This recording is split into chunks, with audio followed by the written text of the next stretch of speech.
This is the Bartholomew Town Podcast. Hi, everyone. Welcome into another edition of the Bartholomew Town Podcast. I'm your host, Bill Bartholomew. On today's episode, my conversation with Fox Sports' Chris Myers. All right, so we've had quite a bit going on here in recent times, in the news anyway. Obviously, election action, coronavirus. Can't think of a better time to pull the plug on that conversation for at least today and shift gears to not only the sports world, but a passion of mine, something that really led me to loving broadcasting and ultimately podcasting, sportscasting, and one of my favorite sportscasters, Chris Myers of Fox Sports.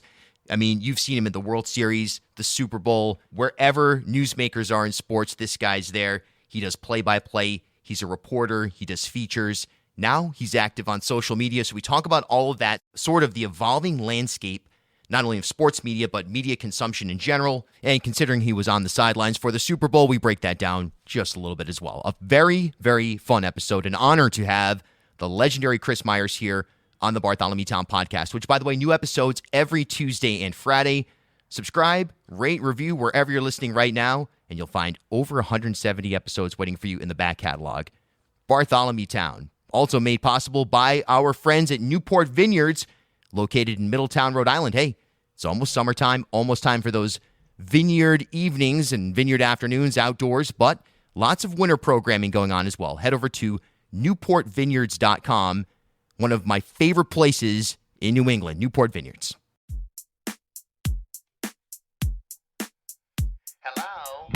Let's get right to it, first of all. Must have been nice to be assigned to the Chiefs at the Super Bowl and live that kind of glorious moment there, so to speak. Yeah, well, first of all, I have my slogan kind of with the job approach has always been every night's the Super Bowl. It's just my way of being fired up no matter if it is the Super Bowl or it's another game or another sport or an event. But to be at the game, to be the network broadcasting the game, and then to get that sideline where the storyline of Andy Reid, a sentimental choice, and the stardom of Patrick Mahomes and the Chiefs who made a living coming back double digits in the in the postseason, and then the drama of them trailing in the game, rough start. It was a fun finish and really fascinating to see how they handled things on the sideline, the dynamic of the positive energy of Mahomes, the kind of consoling calm of Reed, and then the really fiery anger of Tyrann Mathieu, the Honey Badger, on defense. It all balanced out so that they toughened up when they had to on defense in the last 10 minutes or so, and then Mahomes and the running game and the rest of the offense came together with some clutch plays and put the game away. So, I'm one of those that it was fun to be a part of, but I don't, yes, the 49ers could have won it, should have won it, all that. But I don't like people, picking on Garoppolo and Kyle Shanahan. I mean, I think they really did a good job with what they had to work with, and I think the better team was out there. It was fortunate that they were able to even build a lead when Mahomes was off to start the game. But that's how the Chiefs had finished games in the postseason and finished the Super Bowl and deserved to be the champs. Yeah, no question about it. The body of work over the course of the season, it seems like the correct team won, so to speak. I'm fascinated by the multiple roles that you play in broadcasting, the different perspectives that you have. Obviously, what a unique perspective to be on the sideline for a Super Bowl, but you're in the booth, you're at the Daytona 500, you're everywhere. Can you kind of explain, walk us through your career in broadcasting, how you got your start, and how you ended up in this really specific role that harnesses multiple angles of your talent? Yeah, it's a good question, because I didn't set out to fill all these certain roles. I just enjoyed the broadcast business, and I'll say this, that roots in radio allowed me at a very young age. Obviously, being a sports fan, you do the homework like everybody else. If you're fortunate enough to be blessed with a voice, you take care of it. But you have to have some breaks. But then in radio, I think that you learn a lot of things: how to handle interviews, how to stretch, how to fill time, how to hit deadlines or counts or meet commercial breaks, whatever. And then you can transfer that to an on-camera look for television, and then interact with the producer in your ear, or some of the other things that go on. So that's where it kind of all began for me at a very young age. And I don't want to bore you with the details of the story. I did call into a radio show in Miami and in South Florida when I was younger, when I was supposed to be doing my homework, and would call back and disguise my voice and try to agree with my earlier call so I could get on the air more. And then, Yeah. it was one of those funny things, and that kind of worked. It got me into, they had fan night, invited some of the regular callers. I didn't even have my driver's license yet. And so it helped to get a job behind the scenes while I was still in high school and then working my way through college. So that's where it all began in radio. And then the next thing is TV. And then as we build over time, there became 24-hour sports channels and team channels, that broadcast games for whatever professional teams, and expanding networks and coverage. My decade at ESPN, I enjoyed very much and got to do a lot of things. And then as Fox grew their sports coverage, and that's when an opportunity came up of, okay, we'll put him on NASCAR. He can be a host and he can do NFL play-by-play. And you try to sharpen these things, because I'm a big rhythm guy. The more you get to do those, the better. But I really think in the broadcast business, if you can latch on to one thing and you're comfortable with that, then that's great. But I've always been entertained by all sports and new challenges. I have my favorites, football, baseball, I grew up on.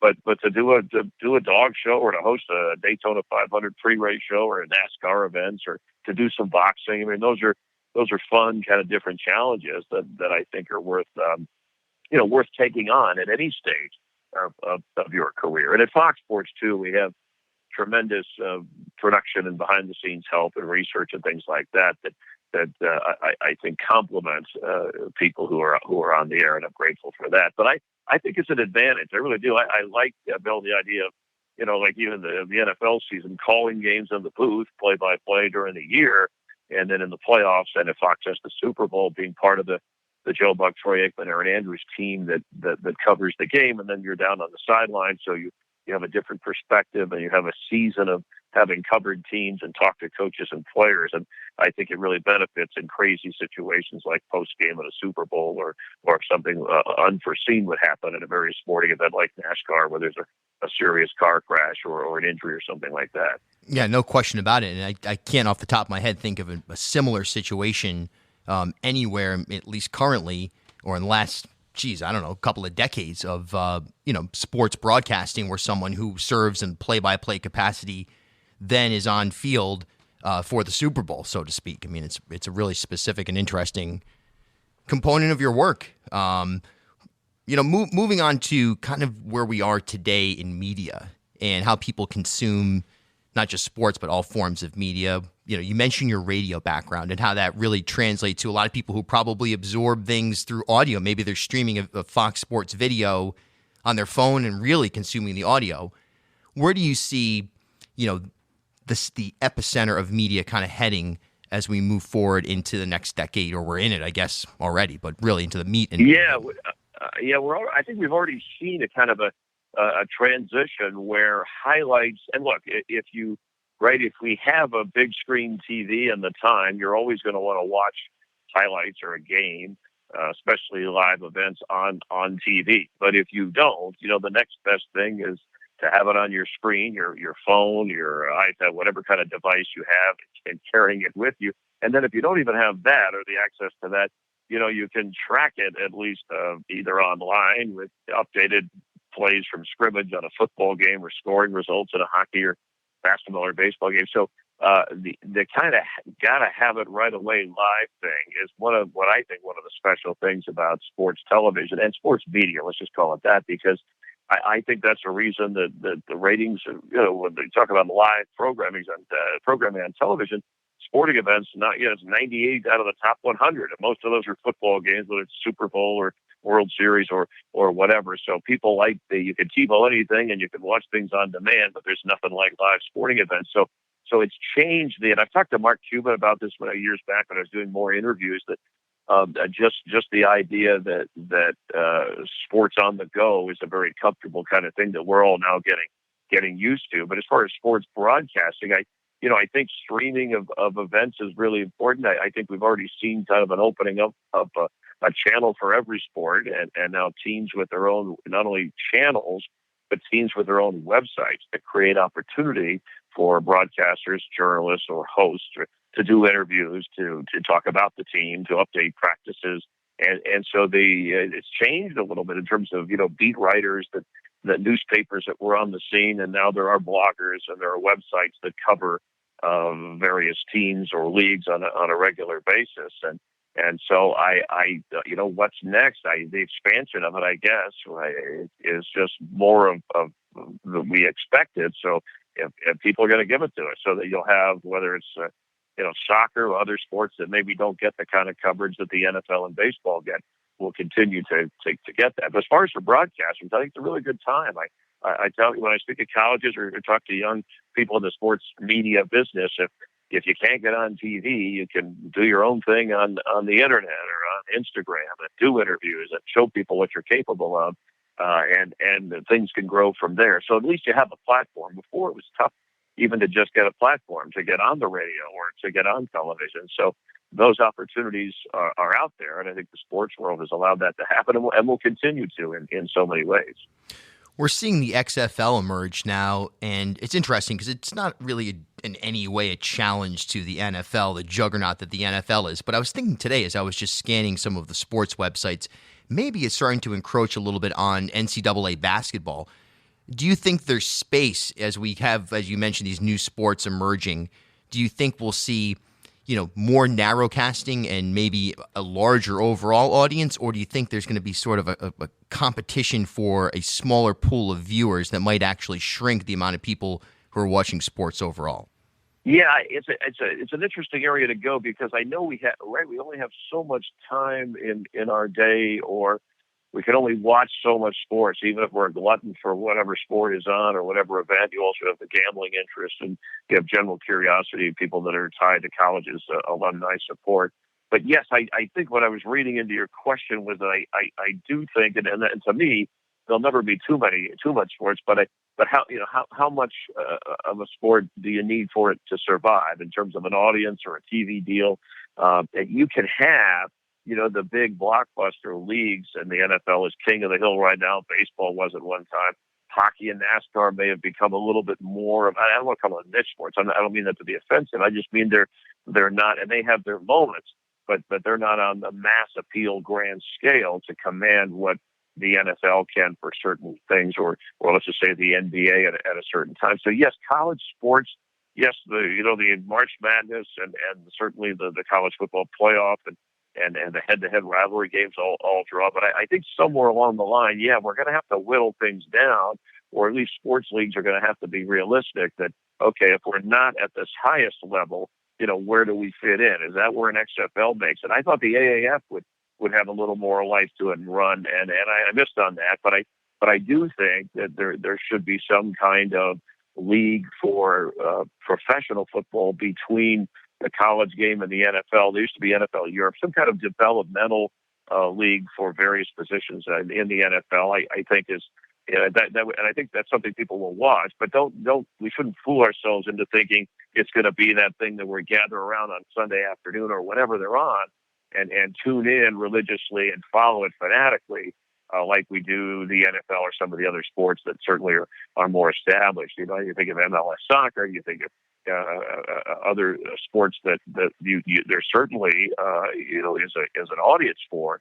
But I think the question is how much of an audience, and can they carry it financially? But that gets into what we were talking about before. You don't have to be on TV. You could be streaming and have sponsors and advertising that help the revenue stream to keep these leagues going, other than fans in attendance, which is a whole other area with some sports becoming more and more, they want to watch it instead of actually attend, because of the convenience of it and all the other technology. You can look at your computer and enjoy the game and stuff and go get something to eat in your house. So that's another area. But I do think, we're splitting up the sports audience pie, and it's, who has control of it the most and who's doing the best. At some point, that will kind of shrink or narrow down, at least in terms of what's on television or what's available in prime time.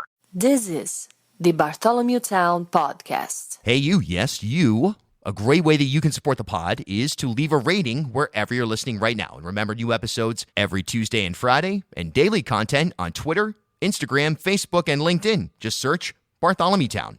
Last couple of minutes here, you've obviously had a very exciting career and have been involved in some key events and some of the biggest stories in sports, which have at times translated into just general news stories.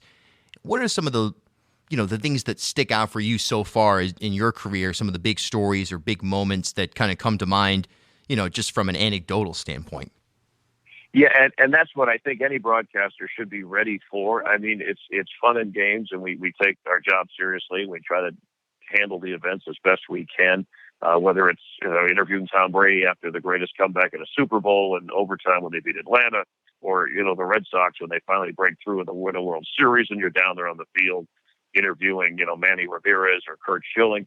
But yeah, the events you referenced in terms of from time at ESPN and then Fox were those that went beyond sports. Hank Gathers collapsing on the court, dying of a heart attack for Loyola Marymount basketball, the earthquake World Series being there in the midst of that with the A's and the Giants, and then covering that thereafter, being at the Olympics in Atlanta in '96, the Summer Games when a bomb went off, and we thought it was a lot worse, and we thought there were more bombs or more terrorist related, which it was not, but those were the things that you right away. And then even at Fox, the first year of the NASCAR coverage on the Fox network, when Dale Earnhardt, the face of the sport, hits the wall and dies from that accident. And so you change into the old school reporter, where instead of the fun and the games, it's it is life or death, and it is being very accurate and getting that information to the people who need to know right away.